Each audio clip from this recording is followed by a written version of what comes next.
plays, he can defy expectations. He can say, be done with the draft. As long as I got my hero, I'm good. Defying timelines and expectations and even tempo. Claude has become a much bigger problem, not just late game, but mid game and early game when supported with the other picks.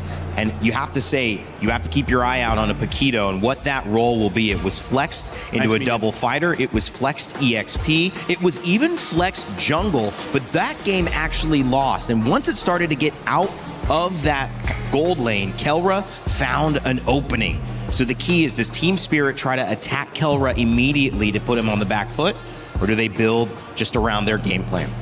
Honestly, when it comes to Kelra, playing against him and it's almost like you don't want to expend too much worrying about Kelra, because Kelra is just going to be, he does what Kelra does. He's a god in the gold lane for a reason. I think yesterday was proof of that. His godlike reflexes, and now we know why he has those reflexes, are something that you just have to match. So that is going to be on the hands and shoulders of Hiko to be able to go ahead and match what Kelra's doing, you know, in that lane. But then again, as a team, there's so many other avenues that you can focus on depending on what's drafted. We've seen a lot of variations, a lot of experimentation, but even in the last series, we saw some teams just choose to default on their strengths, default on a standard lineup, and just try to execute better. And either way, again, you got hopefully five games to go ahead and prove that here.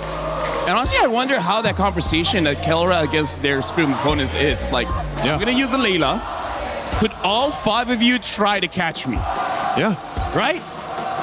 I mean, you only got one flicker, you know, but when you start taking in the defensive items into play too, again, there's so many ways to just kind of stay alive, you know, and that's what makes the mechanically gifted players so outstanding to watch. And that's how they can win drafts, even when the draft is even or maybe slightly the other way, because you can't account for that individual skill. You could try, but that's what these coaches have tried to do, to put their teams in an advantaged position early on. The Fanny, the Freya, and the Uranus taking out the Barats, the Marcel, and the Selena. The 6 bans to kick us off as Phase 1 begins with the picks, and Onic pick up Herrera to start. And we can see the idea behind the bans coming in from Onic as well as Spirit. For Onic, they want to take out tempo heroes. Both the Marcel as well as the Selena can really speed up the game. And then for Spirit, they just don't want Kyrie on that Fanny, which understandable. The Freya can disrupt their backlines a little bit too much. And then the similarity, batting out the Barats as well as the Uranus, they just want to make sure that whatever the matchup is going to be in the EXP, it's not an auto win for either side. Yeah, the XP again, going to be big in what they decide to do. Again, the Paquito has been rather flexible on where you can put him, and that's kind of the upper hands that you have when you do draft in this Paquito. You don't necessarily know where he's going just yet. Obviously, the Atlas going to be an answer a lot of times, and then the trade is Belric. This has been the common trades that we've seen now over the development of MSC's meta, and this is pretty standard. Again, that's why having a flexible hero like the Paquito is an upper hand. You know, you kind of have that advantage now. What was interesting is that in the first series, we didn't see Paquito picked or banned. We also didn't see Cho picked or banned. We didn't see a lot of these kind of in-your-face, really ISO, burst, control characters that have been dominant in some of these matchups featured there. So again, maybe a preview to the grand final.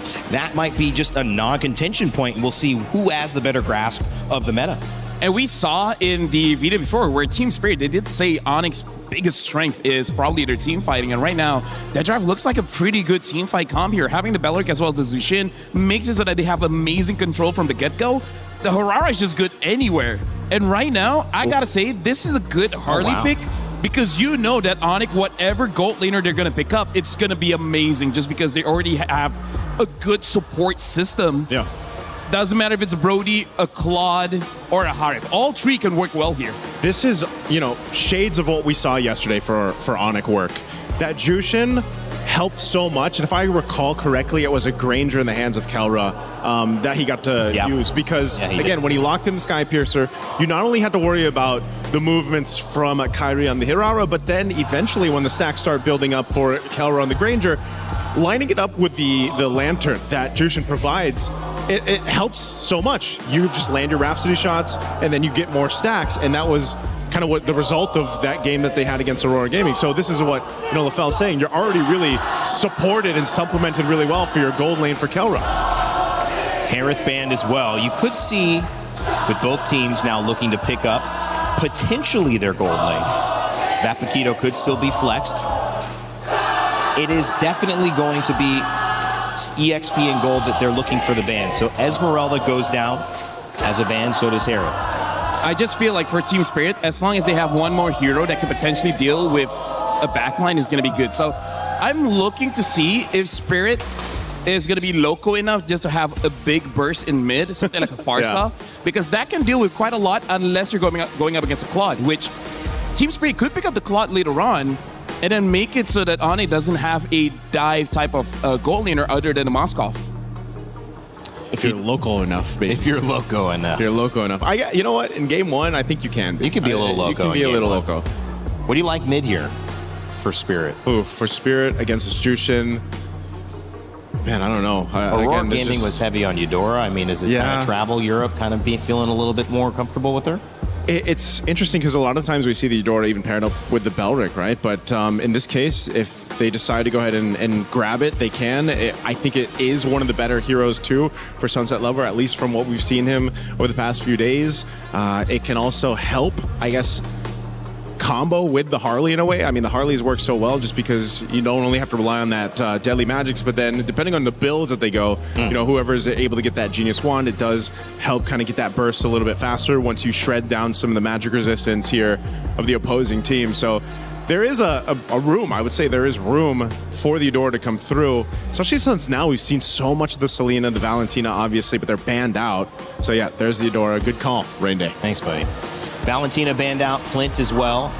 We're going deeper into the gold lane, but the bans are done for all of these squads. So, how does Kelra respond? What do they like? I mean, like, here's the thing. Because of that Paquito, it does make it a little bit awkward, I would say, for Onic to draft their side leaders here, because I think for sure they just want a gold lane. I feel like Claude is going to be pretty solid, but if they want to be safe, I can see a Moskov work pretty well here. You just got to be careful of the Eudora. You have to hope that Lupe is able to absorb the Thunderstrap first, and then Kelra can go in. Speaking of, what other tanky heroes do we have left? They pick up the Cho. Is this Cho Roam or EXP? Wow. Yeah, that's a good question. Just because, again, Belric can be flexed too, so... Because I feel like if you're going up against Paquito, Paquito is going to be pretty fast. I think it's better to match speed for speed with the Cho, but that's... We haven't seen Cho XP in years now. It's been a while, yeah. It's been a minute. Bit different here. Again, Hiko could go crazy and play Paquito there, and we could see a marksman, but... Sorry, excuse me. EXP picked up. Yeah. This would tell us, too... Because they wanted to wait and hold on to see where they plant this Paquito, if he's actually going to go in the gold lane for Hiko, or if they're going to go ahead and pick up their XP now. Because that question is still there. Okay, they'll go Sora, so now we know. Sora's going to go XP, gold. And then, of course... Go Paquito. And then we have gold lane Paquito. Wow. I feel like this is a good idea coming in from Spirit, but we've seen teams try and fail, which is try to end the game pretty fast. And they do have the Harley, so in case, you know, they need to push... You can still use the Harley there. I'm liking both drafts, but I really feel like Onic, they got everything they wanted. Well, these are two dangerous drafts. A fighter in the gold lane for Hiko going up against the gold standard in Kelra. Eudora picked up as well. And the Belric. How important will that be to set up these fights? It's going to be a battle, baby. And I know two guys ready to cast. One's already been streaming and casting earlier. It's Spirko and Gideon. Thanks so much, Rain Day. Welcome, everybody, to the most anticipated match of the day. It's going to be Onic facing up against Team Spirit. And once again, these teams, they know so much about each other. I mean, seeing the Paquito show up once again, but Hirara being given over, the trades have been great. They've got that experience, man. They've played so many games already. Again, both teams having to deal with some rough patches in the group stages to make it this far as well. Some crazy games from Onic just yesterday, and especially after a ridiculous result just earlier. Young Gun Galacticos with an upset win. Could be another.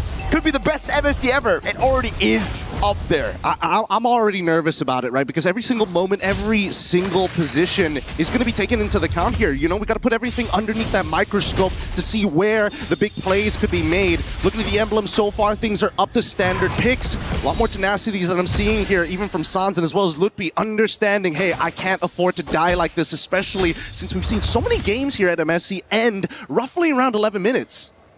spin the stomps in the early game, really. If you get that early advantage, the Sky Piercer on Hirara as well.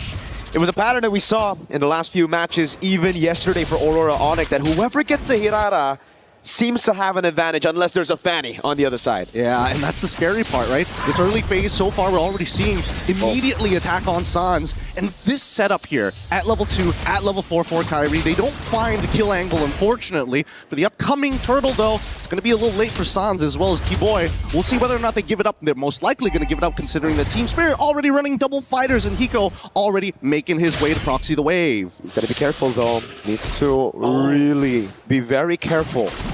Onic probably know they can't contest with a neutral objective. They might be able to go for the trade, especially if Hiko tries to cut very early. But thankfully, for Spirit, Hiko sees him, spots him out. Zaur Ego is on this neutral objective. Now on the Harley should be free. Just the retry. Keyboy making sure he pops that retry. Nothing is going to be given for free. And they're making sure that they're not, at least not wasting time, right? Really good defensive rotation from the side of Onic, making sure that they're sending Kairi and Keyboy to the top side of the map, denying the proxy and making sure that things are relatively standard for Kelra in his gold lane experience. We know it's just a matter of time until Kelra might make a super play of his own. The real question is, where is First Blood going to happen? We've seen Kimbaba rotate from the bot side. Unfortunately, haven't seen too big of a commitment yet. Oh, wow. A cloud shift here as well. Yep. Bomba's gonna put some pressure down on Lutpi. Wanted to get a flicker at least, but Lutpi knows better than to actually use those resources early. He's gonna stay patient with it. Kelra up top, though. It's so well played by Spirit in the draft, though. They ban out the Harriet, the Clint as well. Those are the two heroes that can really deal with the Paquito in lane. And because Team Spirit has red side, oh god, deadly matching. Some more with Sunset Lover as well. But back to the point, because they were red side, Onic couldn't risk picking up the Moskov just because there could be that Hanabi threat. That's the thing, that's the thing. Every single time you come into these drafts, there's always that sneak peek on that red side. And so far, I like the way that, you know, Team Spirit have handled themselves, right? A slight evolution, not trying to go beyond what they need to do. They're still checking the boxes, and you can tell that Hiko, this side of the map is his, right? Even Keyboy has to be very respectful of him. Lutpi didn't use any of the resources earlier. Rapid Dragon to be used up now. Shifting skies. Oh, insta-flicker. Kid Bomba with First Blood. Now he's getting the fatal links and the flicker combo, locking him down as Bomba can't go for the chain. Lantern Flare right there as he goes to the skies. Sunset Lover puts the thunder right down on Keyboy. Oh man, once again, Kid Bomba catching Onic off guard. Wasn't expecting him to be so desperate to chase for someone of Lutpi's caliber, and not to mention even Keyboy trying to disengaging them, forgetting that Kimbamba can just walk back into the fight, one auto attack away from actually triggering that ult once more. Even so, the turtle is going to be up, and by the time the ults come back up for the side of TS, is Onic going to take first position here to try and drag this out? Do they really want to contest this? Perfect match, already baited out by Keyboy, just with the G-Kundo. Now Onic holding control despite Team Spirit's early win. Stun coming down now. Shifty skies from Bomba, goes in. Look, he doesn't get caught by it. Zaur back again, retry battle, Rapid Dryad. Good zoning there, and it's gonna be the retry from Kai instantly. They will disengage. Zaur trying to look for a trade, but it will not happen. Tactical defensive plays. And while this is all happening, Kelren just knows, hey, I get a free push here. Hiko, you can do whatever you want. You have the item power spike with a Hunter Strike. Sure, whatever. I will donate this to you, but just give me 5 more minutes. For the rest of the team, at the very least, we see that from Team Spirit's side, being able to kind of contest these neutral objectives is kind of the point. But at the same time, Lutpi is quite the problem with the Wrath of the Dryad. So taking first position may not necessarily be ideal for TS, especially if the flickers are available. Radiant Armor purchase coming in from Kid Bomba, not to mention penetration boots from Sunset Lover. He's already putting a lot of damage onto Sans, and I like the fact that they're trying to say, you know what, if we can force Sans to use his abilities, and we saw what happened in the previous game with the Sky Piercer, we can't let him get into that position again. Nope. Definitely going to be against it. Sans, Crimson Beacon in the lift of Sunset, able to flicker out, but Kai follows through with the pick. Did he get Sky Piercer before or after the kill, though? Is the question. As now Kai walks up again. Keyboy goes in with the way to Dragon. It's going to be cancelled out by the Fatal Lace and the flicker out, but a blazing duet from Kelra. Is it enough to take him down? Kai right there. Kelra gets the last hit. Hiko now with the rotation. Wrath of the Dryad already there is Bomba and Zaur. Go for the trade out to Kai. He's going to be able to get the dodge away. Bomba right there now, running him down. Nicely done, and now they need to disengage. I don't think Bomba can get out of this. He's getting gunned down, and Mlbb says, you know what, this time I'll let you go. It's chill, it's all good. We got the mid-tier 1. We were able to invade your jungle. We got the money that we were looking for, and I think that's the scary part about this current metagame. How far do you want to reach? How greedy do you think you can be, especially when you start getting to high-stakes games? Because this is some life-changing money on the line if they win the series. And Onic did a fantastic job in finally being able to get a win over Spirit. It's been Spirit, the more calculated team, rotating early with the tempo. Onic now with the conceal for Mlbb and Keyboy. Trying to grab a little bit more of that map pressure. I don't know, this one's looking a little dangerous. He's thinking about this, but at the same time, look at the position of Kid Bomba. He wants to cloud shift somebody. Let's see it now in the back, trying to zone Kyrie. He just dashes away for now. It's going to be the full chase right now as he goes in twice. Untargetable right to the Triad! It's good, and now, oh, doesn't love her, he gets the turtle! And now with Bomba in the air, Kyrie locked down, he brings it back, Mlbb straight into tower, scores! It's Kai with the rotation back to pick up the kill. 1 for 2 at the end of the day. Sunset going away, he go with the jump in, but he gets punished by Kyrie. Man, these fighting beats are really uncomfortable to look at because there's so many moments that you see both Onic and as well as Team Spirit. They walk up, they're looking for a reaction, they're throwing the feints out, and whoever makes that first mistake usually goes down. But let's look at the replay one more time. It was good. Unfortunately for Kelra, he gets locked down by the ball lightning, but in the end, despite missing the cloud shift, that Wrath of the Dryads is such a game changer. And you gotta give props to Kyrie for playing that fight perfectly, man. Earlier in the start of the fight was Bomba and Sao. Hey, Keyboy feeling it already.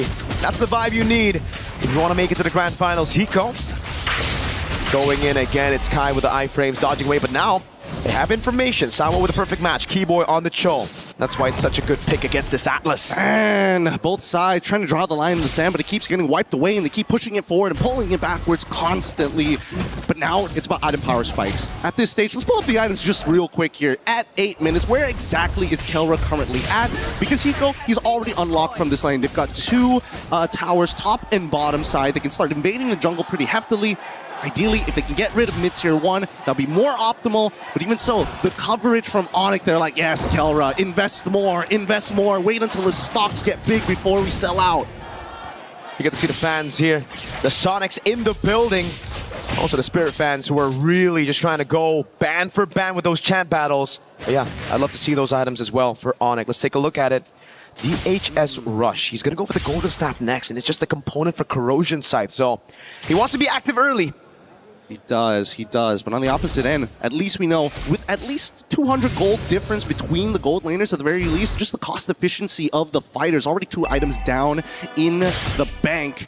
And with Lord already spawning here, I'm trying to figure out what's the best angle, because Sans has that Purify. I'm thinking whether they can punish Keyboy, but at the same time, Kyrie has been playing it so nicely with those iframes. They've got to figure out something that makes him bite. It can't just be the Lord here. Zara might be able to bait it, but at the same time, this is a huge problem if Keyboy gets a good kick on him. Nobody on the side of TS has a Purify. And that move by Kelra as well, the poke over to Bomba, the fact that he chased even forward and Bomba popped the regen. So he's going to have to recall back to base. Onic now have tempo around this. Bottom lane is good for TS.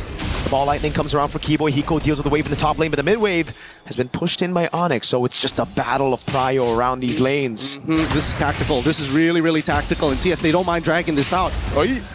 No one saw that ball lightning. It's all good, but I don't think it's over just yet. It's almost trying to force it. Now with the shifting skies as well. Sans popping up the Crimson Beacon early. It's going to be him. Over the skies away. The dragon from Keyboy. Ball lightning stops it down. Samo with the fatal links on 2. Now it's him backing away. Zara Ego is down with the poke with a deadly magic over on Sans as Kyrie waits for a position. Keyboy. Very risky game that he's playing. And Bomba walks back up. I think they've been chunked out too hard here, but Kelra, he might make the difference. Ball lightning connects. Are they going to full combo him? No. Doesn't have the ult.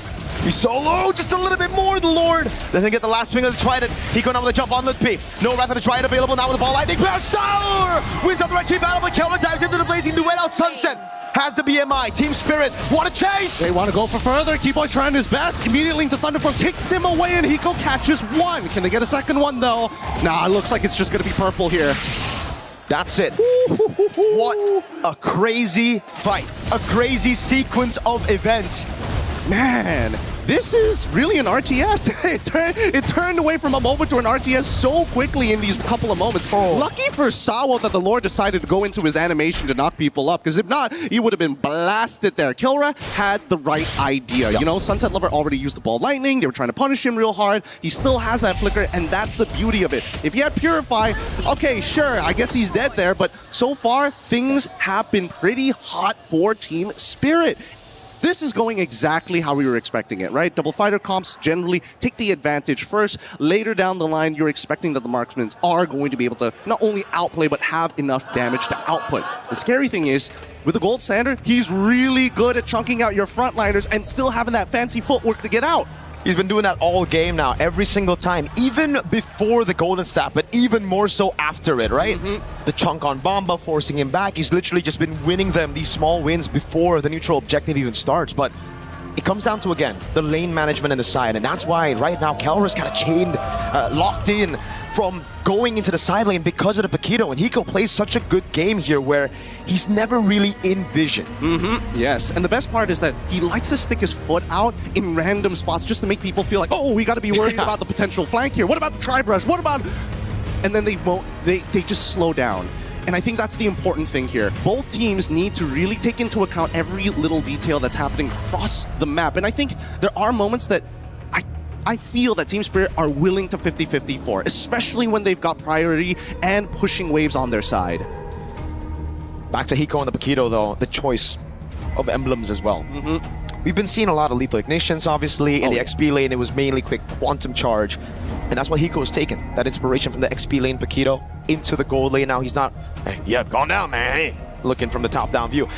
But yeah, it's all about playing in and out. It's about baiting those resources on the Paquito as well. It's not just about that insta-burst, especially against these top-tier teams. I mean, he's going for War Axe, so he knows that he isn't just trying to, like, if he can one-shot somebody, sure, but he can also play a very Peel style, right? He can get in and out of fights more reliably. He can actually go down to 50% of his HP, walk up to a wave, heal back to full, and then come right back into the fight. The cooldowns are so important, and not to mention, they are going to make sure that they fight for a long time, because Sans, he would love to drag out these fights. Holy shield already down.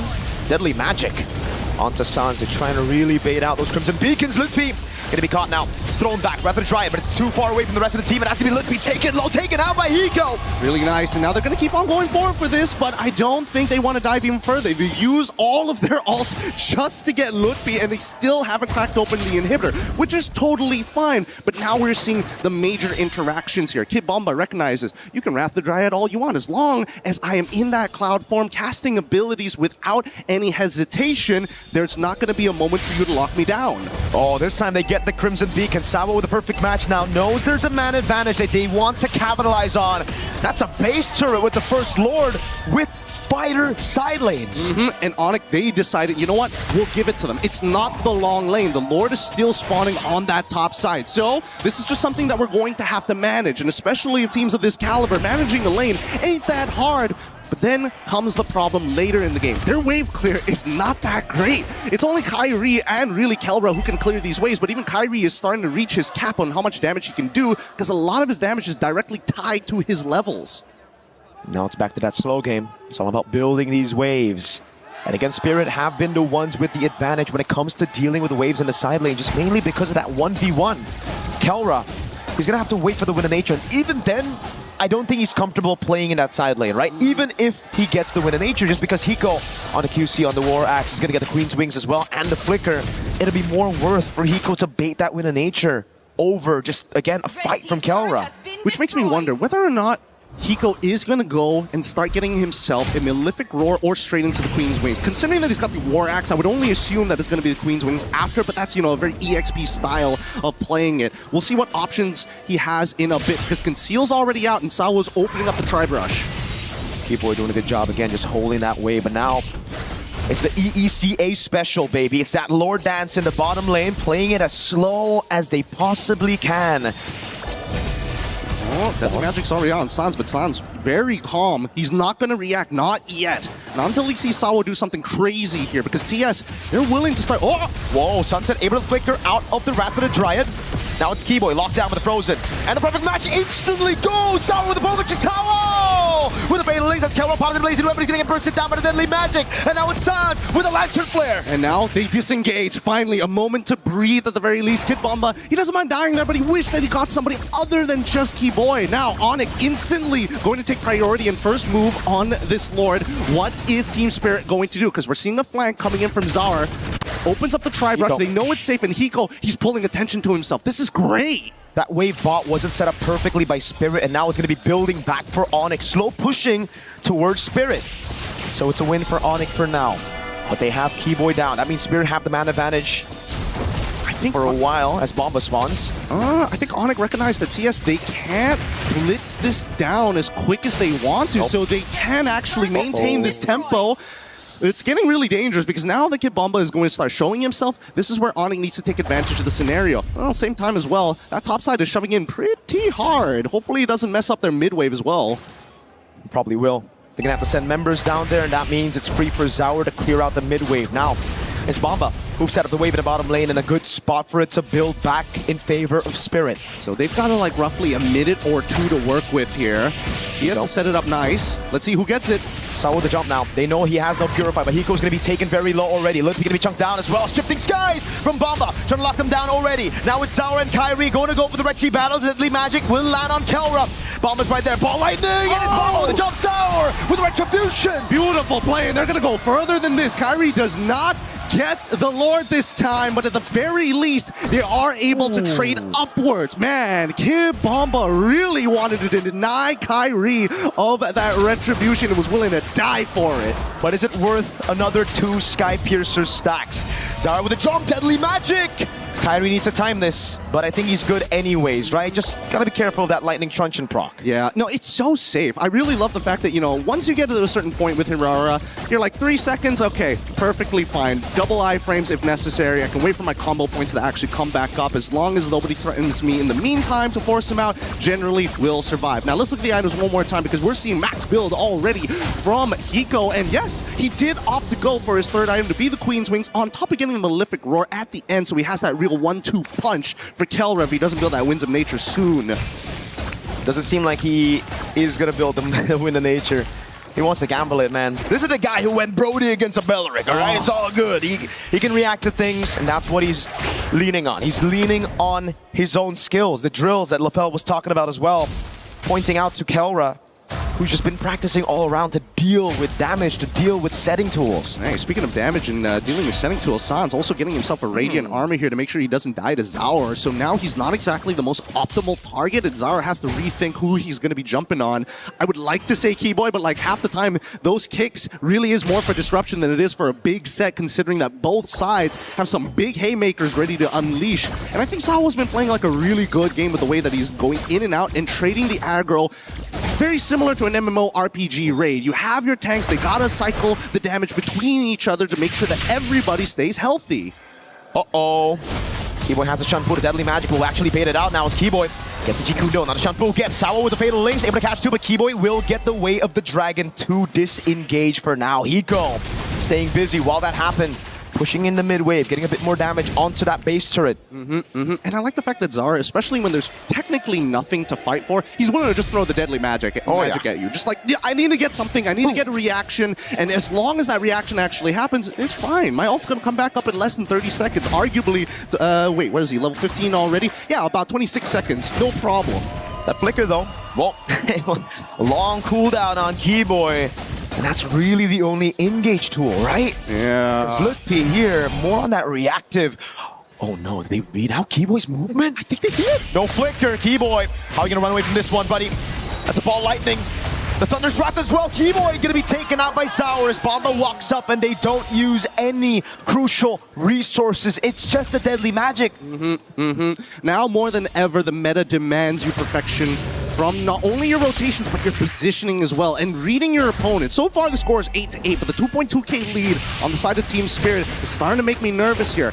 Kelra's at a point where he does real damage, but it's so hard for him to walk into the fight for that big Blazing Duet. Sawo again zoning in the backline, now jumping on Sans, trying to bait out Crimson Beacon or a Purify. Brings it chunk. Oh, Sawo flicker in the Fatal Links. Purify out from both already. Kid Bomba with a layer. Brings it back into the knockout. Strike Kelra. Immortality already down.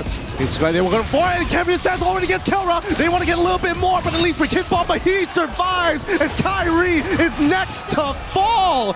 I thought that was going to be an instantaneous fight. But even for the side of Onic, they're willing to expand resources to make sure they can buy a little bit more time. It's the layer. You purify out of the Fatal Links, then it's Bomba with the Sora. And now they're knocking on the base. Zara with the deadly magic on Keyboy. Sawa walks up on Sounds with no Purify. Base wide open, Team Spirit.